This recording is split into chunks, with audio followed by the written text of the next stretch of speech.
De retour avec la deuxième partie de notre entrevue avec Marc-Olivier Quémeau, un lion indomptable, mais qui a gardé justement sa personnalité pour assurer sa place sur le marché du travail, son intégration au Québec qui est maintenant le sien. On va voir aussi quelques commentaires qu'il va le faire sur l'intégration des immigrants au Québec, mais aussi l'accueil qu'on doit leur réserver. Allez, on poursuit. Ce que je trouvais intéressant de t'avoir en entrevue, c'est que toi, tu n'es plus un immigrant, c'est-à-dire que tu es passé par la phase d'immigration, intégration. Et là, aujourd'hui, tu es un Québécois comme n'importe quel autre Québécois qui est ici. D'ailleurs, on pourrait peut-être commencer par cette anecdote-là de la fameuse citoyenneté. Je me rappelle d'un voyage qu'on s'est fait, on s'est fait, toi et moi. Tu Tu parles de notre voyage pour aller Oui, ce lequel? Parce stress-là. qu'on en a fait pas mal. Ce stress-là où, au moment où tu dois déposer ta citoyenneté, tu dois aller, tu sais, tout se joue au Ah millimètre. oui, notre voyage, oui, à l'ACOL, oui, bien sûr. En fait, petite correction, pas pour la citoyenneté, mais pour la résidence permanente. La résidence, exactement. Oui, exactement, pour la résidence. Oui, écoute, c'est ça, c'était assez particulier, la façon d'être toujours résident permanent. Et d'ailleurs, c'est toujours le cas. Ils appellent ça, en fait, ici, le tour du poteau. Donc, comme traverser la douane américaine, faire le tour et revenir tout simplement pour dire qu'il y a une entrée au Canada à X moment précis. Donc, assez parti. Écoute, non, moi, je me rappelle, ça a été un très beau voyage, même si c'était long. Écoute, on a échangé énormément. C'était un très beau moment. Habituellement, quand deux personnes ne savent pas quoi se dire, on se connaît très bien, on s'apprécie. Il n'y a pas de silence malaisant, comme certaines personnes peuvent le dire. Donc, ouais, ça a été particulier d'avoir tous ces documents. Mais au niveau du stress, il n'y en avait pas parce que je me disais, c'était comme en fait l'étape finale. Tout plus dur avait déjà été fait. J'avais fait le nombre d'années qu'il fallait déjà ici au Québec. Mais tu peux J'avais être un encore, diplôme. Marco, excuse-moi, mais tu peux être encore refusé pour plein de raisons. Oui, oui, oui, Hein? exactement. Mais moi, personnellement, en fait, j'étais pas stressé parce que je savais que tout ce qui, en fait, avait à faire comme étape auparavant préalable avait été bien respecté. La majorité des gens qui s'exposent à un refus, c'est ceux qui décident de faire des demandes, exemple, le visa a expiré, on ne peut pas t'accorder une résidence permanente si ton visa n'est plus valide, tu es OK. encore sur le territoire canadien alors que tu n'as plus de statut en ce moment. Donc oui, il y a plusieurs qui font des demandes en se disant, ouais, je l'ai fait, exemple, avant de perdre mon statut. Oui, il y a en effet plusieurs éléments, mais moi, par rapport à toutes les étapes, vraiment, j'étais encore en règle dans mes démarches. J'avais un visa valide. J'avais jamais été reconnu coupable d'aucun crime, bien sûr. Québec, au niveau médical, tous les Mais je examens. corrigerais, j'ai volontairement accepté de ne pas dévoiler les crimes que tu as commis sur le terrain, le nombre de fois que tu as échappé des balles, etc. Donc, ça, tu aurais pu être condamné pour quelques défenses malhabiles. Ah, il fallait donner un peu de chance des fois à l'adversaire, un peu d'excès de confiance. Ça arrive, ça arrive. Mais Marco, est-ce que tu dirais que là, ici, ton parcours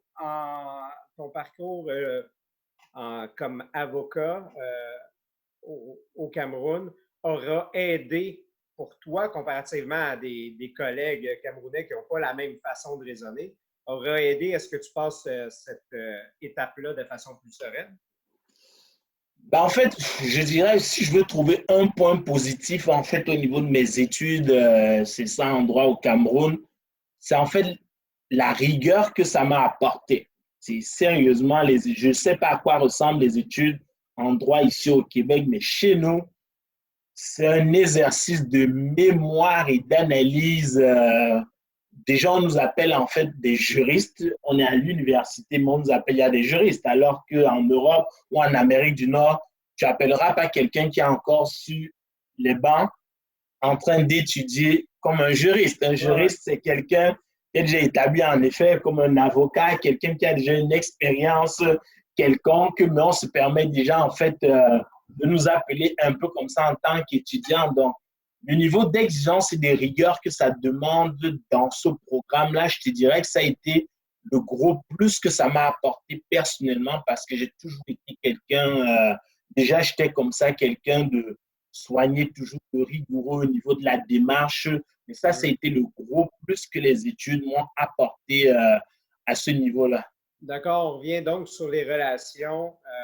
Tu nous démontres clairement que c'est bon à entendre quand les gens ils disent « Ah, j'ai fait un diplôme, mais je ne l'utilise pas, ça ne servait à rien. » Tu démontres que le diplôme que tu as fait la personne que tu es aujourd'hui Exactement. au niveau de ton organisation du travail.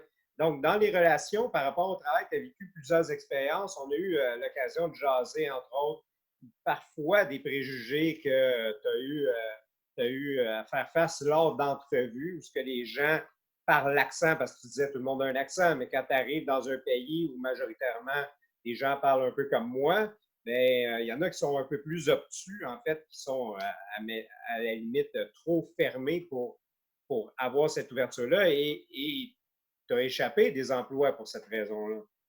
Mais écoute, je dirais, si je veux vraiment être concis, c'est ça au niveau, en fait, des raisons pour lesquelles je n'avais pas d'emploi. Lorsque j'ai terminé, en fait, si je veux retracer un moment spécifique, mon attestation d'études collégiales, même si j'avais déjà tous mes diplômes collégiaux, comme je disais tout à l'heure, c'était pour réintégrer, en fait, pour intégrer le marché de l'emploi rapidement. J'ai cherché le travail pendant 9 mois exactement après avoir fini mon AEC en coordination de travail. Il m'est arrivé en fait, oui, à une seule entrevue qu'on me parle de mon accent. Ben, je ne sais pas si c'est uniquement pour cette raison que je n'ai pas eu l'emploi, mais je dirais que ça a été la seule fois où j'ai eu à avoir un commentaire à ce niveau-là. Mais durant ces 9 mois, même si certaines personnes avaient beau me dire en entrevue que, OK, ah oui, on a vraiment aimé, ça s'est bien passé, j'ai aimé le feeling, je sentais que le regard que plusieurs intervieweurs posaient sur moi, c'était pas un regard avec confiance, l'air de dire, je crois que celui-ci est fait pour ce poste-là. Parce que je me disais, écoute, mon éloquence, mon leadership naturel, mon approche, écoute, j'en ai fait des lectures et lectures au niveau de la façon justement de se présenter en entrevue au Québec, même si je dois avouer maintenant que je suis en fait, on va dire, un spécialiste en ressources humaines, il y a des ressources à cette époque-là que j'aurais pu utiliser comme des organismes en employabilité qui fournissent en fait, c'est ça, des canevas, des guides pour aider les immigrants à rechercher de l'emploi. Ils font des ateliers de préparation au marché de l'emploi, mais moi, je ne me suis absolument pas tourné vers ces ressources-là parce que je me disais, j'ai confiance en moi, je suis sûr et ce n'est pas grave, au fur et à mesure, je vais apprendre, je vais voir comment ça se comporte. Les choses que mon frère me répétait le plus souvent, c'était de regarder droit dans les yeux parce que dans la tradition un peu africaine, lorsque tu passes une entrevue, c'est un peu considéré comme une impolitesse de regarder quelqu'un en fait qui est supérieur hiérarchiquement à toi, droit dans les yeux.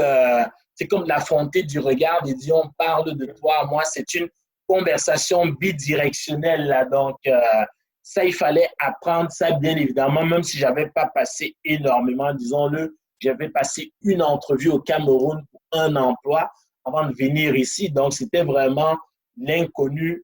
Je sautais vraiment dans l'inconnu totalement à ce niveau-là, mais j'avais vraiment une très bonne confiance en moi. Mais durant ces 9 mois-là, je sentais que, oui, j'avais peut-être pas d'expérience on parle en fait de situation star en entrevue. Il faut être temporel, nommer une situation, une action, les résultats, ce genre de technicalités avec lesquelles je n'étais pas familier à ce moment-là. Et même si je l'avais été, je n'aurais pas eu grand-chose à dire étant donné que j'avais aucune expérience de travail, à part un petit stage de 3 mois que j'avais fait. Donc, je n'avais pas une grosse expérience de travail. Donc, j'étais un jeune diplômé de surcroît immigrant à la recherche d'un emploi. Donc, j'ai trouvé ces 9 mois-là vraiment ça a été une période vraiment très compliquée. J'ai même nourri l'idée de dire, est-ce que je regrette d'avoir choisi ce programme-là? J'avais tout fait, les bons devoirs, il y avait un besoin, j'ai passé plusieurs entrevues, pourquoi ça ne fonctionne pas? Donc, jusqu'à ce que je tombe, disons-le, sur mon paradis doré, si je puis l'appeler ainsi, un environnement qui était, où on m'a donné ma chance. C'était une belle et jeune entreprise familiale.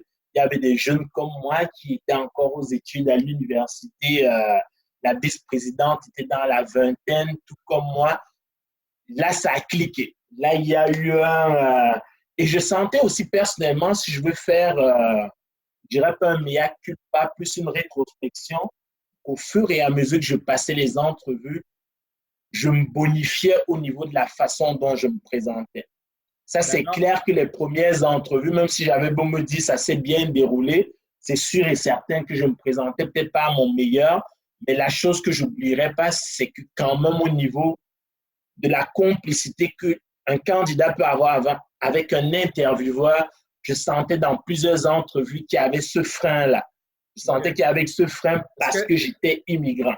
OK, c'est ça. C'était la question que je m'en allais poser. Ouais. Je le sentais, ce frein, parce que, écoute, dans tous les environnements de travail où j'allais, il n'y avait pas un seul immigrant. Je visitais les bureaux, on me faisait visiter le bureau, on me présentait à plusieurs collègues en me disant, voici le département où je vais travailler. Mais je me disais, comment est-ce que je vais réussir mon intégration? C'est facile au soccer, j'ai mes frères québécois, j'ai des frères africains, mais là, dans l'environnement de travail, je trouvais ça particulier. Je me disais, ça va être comme une nouveauté pour l'entreprise. Je me dis, l'entreprise, au départ, elle voit mon nom, elle voit bien que je suis immigrant, mais elle décide quand même de me contacter. Je dis, bah, il doit avoir un intérêt. Mais lorsque j'arrive sur place, je me dis, bah, là, il n'y a aucun immigrant. Est-ce que finalement, l'entreprise est un frein? C'était particulier.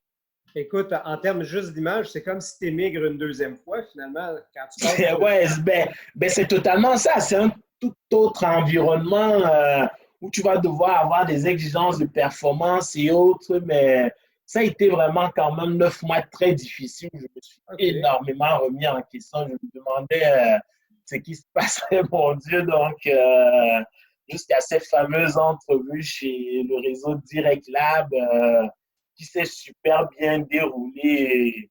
Ils ont eu à appeler en fait le collège et dit que j'avais fait mon AEC pour avoir en fait des informations supplémentaires.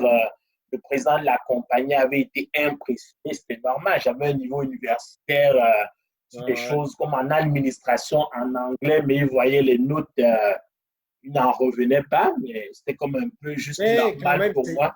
C'est le premier qui a allumé sur ça. Si on poursuit, donc, je ne veux pas rentrer dans la particularité de chacune des entreprises, mais si tu avais à faire un portrait global des relations que tu as eues dans les entreprises avec, justement, les Québécois, est-ce qu'à chaque fois, tu as eu à refaire cette espèce d'étape-là de te faire apprivoiser? Non, ça a été dès ma première expérience de travail chez Direct Lab, je dirais qu'un peu, oui, lors des premiers mois. Et écoute, ça va être la seule anecdote par rapport, c'est ça, parce que c'est uniquement dans cet environnement-là que ça s'est déroulé. On parle un peu de différences de culture socio-professionnelle. Lorsque j'avais l'habitude de travailler, je finissais quelque chose, OK, j'avais pas le réflexe d'aller redemander s'il y avait quelque chose d'autre à faire. J'attendais qu'on vienne me donner un autre mandat. J'essayais de faire d'autres petites affaires, mais je n'étais pas ultra occupé. Mais j'essayais quand même de, par moi-même, de façon autonome, d'aller chercher des choses, voir auprès des collègues. Mais le regard que mon président avait, il pensait que je me tournais les pouces. Okay. Il pensait que, que je prenais ça relax, parce que dans mon air, je ne parlerai pas de suffisance, mais je m'étais tellement à l'aise dans ma façon de travailler. Quand je faisais mes mandats, je les terminais dans les délais qui étaient requis. Je passais à autre chose. Je demandais aux autres collègues si je pouvais les aider sur autre chose. Mais lui, des fois, de l'extérieur, il n'était pas tout le temps présent, mais lors d'une entrevue avec lui pour faire le suivi, il me dit, j'ai l'impression que tu n'es pas ultra occupé, je te sens relax. Tout à l'heure, tu parlais, c'est ça, du facteur avant qu'on commence l'entrevue, ce côté de stress au niveau du travail, le stress de performer. C'est parce que lui, et ici au Québec, en Amérique du Nord, on est habitué à la dynamique. OK, let's go, il faut de la drive et tout ça. Il avait l'impression que je manquais de drive, de dynamique. parce que moi, je prenais ça relax au niveau de la façon dont je travaillais. Donc, mais j'ai toujours été comme ça naturellement. Mais ça a pris, comme tu parles d'apprivoiser, ça a pris quelques mois pour comprendre que, OK, c'est sa personnalité, mais oui, sans aucun doute, il est dynamique, mais tu sais, c'est sa façon d'être tout simplement. Ça n'a rien à voir avec le côté professionnel. Mais à part cette anecdote-là, sérieusement, que ce soit chez Desjardins ou là où je suis là maintenant, non, l'intégration s'est toujours faite la façon la plus facile possible. OK, donc toi le tournant après les 9 mois difficiles de comprendre le milieu, une fois que tu as eu ta première expérience de travail, à partir de là, tu es complètement intégré au marché du travail. Tu comprends les codes du marché du travail, tu comprends les codes des habitants dans le cadre du marché du travail. Et pour toi, tu n'es plus un étranger, tu es un Québécois à part entière qui vit dans un système comme les autres Québécois. Ah oui, exactement, exactement. Écoute, c'était le milieu idéal pour ça, entouré de jeunes comme moi, d'autres personnes, c'est ça, un peu plus âgées que moi. Et le travail que je faisais aussi un peu du service à la clientèle à part de la coordination de projets. Donc, je causais que ce soit avec des gens, même si ce n'est pas le Québec, de l'Ontario, du Nouveau-Brunswick, avec plein d'autres mondes aussi dans le Canada. Ça me faisait de façon personnelle comme avoir cet élément de comparaison au niveau de la mentalité nord-américaine. OK, comment est-ce que ça fonctionne? Les gens, ils s'attendent à quel type de service quand ils me parlent. OK, on va droit au but, on va pas sur le point A, B, C, D, E, F avant de revenir. Permets-moi l'anglicisme, c'est straight to the point, tout droit au but comme Marseille, l'équipe de foot. Donc, c'est de comprendre en fait tous ces paradigmes-là. Oui, écoute, ça a vraiment été comme l'endroit, la place où j'ai vraiment pu me familiariser, c'est ça, en fait, avec tous ces codes culturels-là. Marco, j'aimerais qu'on conclue notre entretien avec un bloc sur les défis que doivent relever les immigrants selon toi. Tu sais, si tu avais peut-être 2, 3 défis majeurs à quelqu'un qui commence son étape d'immigration au Québec ou son étape d'intégration dans une entreprise. Puis d'un autre côté, ce que tu vois que de la part des gens qui accueillent les immigrants, c'est quoi les défis qu'ils doivent relever, que tu vois qu'il y a encore des manques à gagner là, du côté de cet accueil-là? Ouais. Ben, le premier défi, je te dirais, en fait, pour ceux qui arrivent, que ce soit ceux qui parlent français ou pas du tout, c'est quand même la communication. C'est vraiment, et quand je parle de communication, je ne parle pas juste des expressions québécoises, c'est la façon, et je le vis même dans mon travail actuellement, c'est la façon de se faire comprendre. Tu as envie de transmettre un message, la façon dont tu le dis, toi, tu as eu l'habitude de t'exprimer de cette façon-là, l'autre, il ne comprend pas. Tu as l'impression qu'il est imbécile, alors que c'est parce qu'il ne comprend pas pour vrai ce que tu dis, non pas juste à cause des choix de mots, mais parce que ton instruction n'est pas comprise. Est-ce que c'est un problème de syntaxe? Mais je dirais que de ce que j'observe vraiment sur le terrain et de ce que je vois au niveau de mon parcours, il y a d'abord la communication. Ça, je l'ai vécu vraiment pas mal, que ce soit au niveau social et au niveau professionnel, avec plusieurs collègues autour de moi. Quand moi, j'étais vraiment super à l'aise, mes collègues ont eu énormément d'enjeux en ce qui a trait avec la communication et même la communication écrite. Parce que les gens qui arrivent à l'université, quand ils ont un travail à remettre au niveau de la façon dont ils communiquent, certains professeurs leur disent qu'il faut vraiment que vous vous adaptiez. Ce n'est pas comme ça qu'on écrit ici. Je trouve que c'est un énorme défi. Donc, il y a comme vraiment un gros enjeu à ce niveau-là. Donc, comme premier défi, je parlerai de la communication pour les immigrants. Le deuxième, si on veut aller citer, disons-le ainsi, oui, on parle d'intégration, mais le deuxième défi, c'est vraiment l'intégration proprement dit, même si la communication, l'intégration dans le sens, tu vas travailler dans un environnement québécois. Est-ce que tu côtoies des Québécois au quotidien? Est-ce que tu les côtoies à l'université? Est-ce que tu sympathises avec tes voisins ou pas du tout? Tu es tout le temps chez toi. Donc, qu'est-ce que tu fais pour te familiariser davantage avec la société? Ben, tu vois, c'est ce qu'on voit à l'université, malheureusement. Il y a des gens qui restent entre Camerounais. Je ne dis pas que c'est de la faute juste des immigrants, là. Chacun peut avoir sa part de tort. Mais comme tu dis, le fait de rester dans sa zone de confort et de ne pas s'approcher ni plus ni moins des gens qui habitent déjà le pays, ça peut rendre l'intégration un peu plus difficile. Bon, exactement, totalement d'accord avec toi. Les gens, en fait, je parlerai des Québécois en fait tout à l'heure, mais l'être humain de façon naturelle, la façon dont il réagit devant l'inconnu, c'est soit je reste avec ceux que je connais déjà ou je me recroqueville tout simplement. Donc, je reste dans ma coquille, dans ma bulle, je dérange personne. Et comme tu dis, oui, j'ai observé ce phénomène-là aussi qui me désole bien évidemment à l'université. Donc, on se dit, ah, mais pourquoi est-ce que je fonctionnerai avec lui? Je ne le connais pas. Je vais fonctionner avec, disons-le, mes frères d'armes ou mes frères de sang. Donc, ça va être beaucoup plus simple comme ça. Donc, je Le trouve que terrain c'est… connu. Le Oui, terrain connu. exactement, exactement. Donc, mais il y a également, on parle de peur de l'inconnu, mais il y a quand même, tout à l'heure, si je fais le parallèle, avant de donner peut-être le troisième défi pour les immigrants, je vais revenir tout à l'heure, c'est l'ignorance pour les Québécois. J'en parlerai un peu tout à l'heure. Le troisième défi pour les immigrants, c'est là où je parlerai en fait de leur part de responsabilité, c'est de changer leur façon de faire.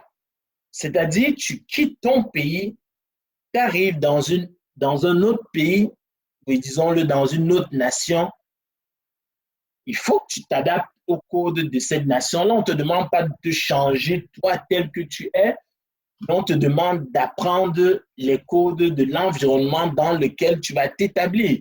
Tu ne peux pas venir au Canada en disant, mais écoute, moi je vais conserver ma façon de penser, d'où je viens, mes convictions ou quoi que ce soit en disant, on ne te demande pas de les piétiner, d'oublier l'endroit d'où tu viens. C'est pas de renier ta provenance, tes racines, ta famille. Si tu es Kofi, tu resteras Kofi. Si tu es Ndjaye, tu resteras Ndjaye. Si tu es un Kémo comme moi, tu resteras un Kémo. Il n'y a personne qui changera ça. Mais la chose que tu dois faire de façon naturelle, si j'arrive dans un nouvel environnement, c'est un, comprendre comment est-ce que cet environnement-là fonctionne et deux, comment est-ce que moi, personnellement, je peux faire pour me fondre dans cet environnement-là. C'est pas plus compliqué que ça, mais pour arriver à ce postulat-là, les deux premières étapes, si elles ne sont pas réussies, tu imagines la troisième, alors tu l'oublies. C'est un peu ça qui rend l'intégration compliquée pour plusieurs immigrants parce qu'on le sait, c'est un défi énorme, les deux premiers défis que j'ai mentionnés, donc d'être capable, d'être à l'aise, d'avoir cette lucidité, cette maturité émotionnelle, de dire, OK, c'est là où je souhaite vivre pour les 10 prochaines années, je vais faire les efforts pour m'intégrer. Il y en a qui le font, mais qui subissent des échecs ou des déceptions. Ils se disent, bah, à quoi bon continuer? Je vais continuer de faire ce que j'avais l'habitude de faire. Donc, c'est pas évident. Cela, on les comprend, mais je te dirais que ce sont les trois défis majeurs que je vois pour les immigrants. Puis pour les Québécois, on est en retard sur quoi par rapport à l'accueil des Québécois? J'aimerais ça te poser la question dans ce sens-là, plus que de dire, on entend trop souvent les Québécois ont des grandes âmes, ils ont les bras ouverts, c'est correct, c'est bien beau. Maintenant, on a certainement un retard. Ouais, et je te dirais que c'est bien dommage pour un pays qui accueille quand même autant d'immigrants qu'au niveau en fait de l'éducation, au niveau des immigrants et même au niveau professionnel, on le voit. Il y a plusieurs entreprises, mais avant que je ne revienne au niveau en fait de l'intégration sociale, des entreprises où la gestion de la diversité, ça veut absolument rien dire du tout. Ils ne comprennent pas, ah, mais pourquoi? Ah, OK, quand il fait la formation, OK, je comprends pourquoi il a l'habitude d'agir comme ça. OK, dans son pays, ça a beaucoup plus l'habitude de fonctionner comme ça. Déjà, il y a un gros manque au niveau de l'éducation professionnelle dans plusieurs entreprises, mais au niveau de la société en général, pour un pays qui est autant ouvert aux immigrants, on le voit dans toutes les universités, il y en a énormément. Mais même dans des programmes universitaires, on parle de la base d'éducation. Je ne pense pas que ça devrait être, exemple, je pense un cours avec des crédits, mais c'est juste une idée qui me vient comme ça. Il y a beaucoup d'ignorance chez les Québécois au niveau des enjeux, des défis que vivent les immigrants. Déjà qu'au niveau, lorsque j'arrive ici, la majorité des gens qui me posent la question, comment tu es arrivé au Canada? Est-ce que c'est par voie maritime? C'est quoi? C'est le bateau? Il y en a qui connaissent absolument beaucoup d'ignorance chez les Québécois. Les gens posent des fois des questions, tu te dis, OK, lui, est-ce qu'il est imbécile? Tu dis non, c'est tout simplement de l'ignorance. Il y en a plusieurs qui sont dans cet état-là, mais tu te rends compte au niveau de la façon dont vit la société. Quand tu marches dans la rue sur des kilomètres, tu es le seul noir à la ronde. Vraiment, là, tu comprends. Des fois, la façon dont les gens te regardent, moi, personnellement, des fois, ma conjointe, elle en rigole parce que j'affronte face à moi, je passe dans la rue, je baisse même la tête. Les gens sont tout le temps en train de me saluer. Je ne sais pas ce que j'ai sur ma face, parce que je suis jovial. Ils me confondaient avec Piqué, Subban à l'époque, je ne sais pas. Mais les gens ont beaucoup d'ignorance et je trouve qu'il manque vraiment d'éducation, que ce soit à l'université ou au cégep, des cours, étant donné que les immigrants et le Canada, le gouvernement du Canada s'en vante quand même pas mal la diversité culturelle, qu'on parle du multiculturalisme canadien versus l'interculturalisme québécois. Les immigrants font partie de la société canadienne, de la société québécoise. Et alors, pourquoi en termes d'éducation, tous les efforts qui sont mis pour assurer la réussite de l'intégration des immigrants, pourquoi il n'y a pas un tout petit peu, ne serait-ce que même un 5 ou un 10% d'efforts pour ceux qui sont sur place pour apprendre justement à vivre avec ces immigrants-là. Plusieurs entreprises commencent à le comprendre en donnant la formation sur l'intégration des immigrants à leurs employés, mais au niveau social, il y a encore des manques à ce niveau-là. Je vais te consoler. C'est une faible excuse, mais on habite sur un territoire qui a été non cédé, qui appartient à des Amérindiens. En fait, on ne devrait même pas appeler des Amérindiens, qu'on doit appeler les Premières Nations, des Autochtones. Ouais. Et, on ne les connaît même pas alors qu'on est sur leur territoire. Fait que, imagine l'immigrant qui s'en vient au Québec, ça devient un tout autre défi. Exact. Marco, je vais te laisser avec une dernière question. Vraiment, je ne veux pas te piéger, mais je suis obligé de te la poser. À l'université, j'entends souvent parler que les Africains qui sont là, puis c'est pas les Noirs, juste les Noirs, c'est peu importe la couleur de peau.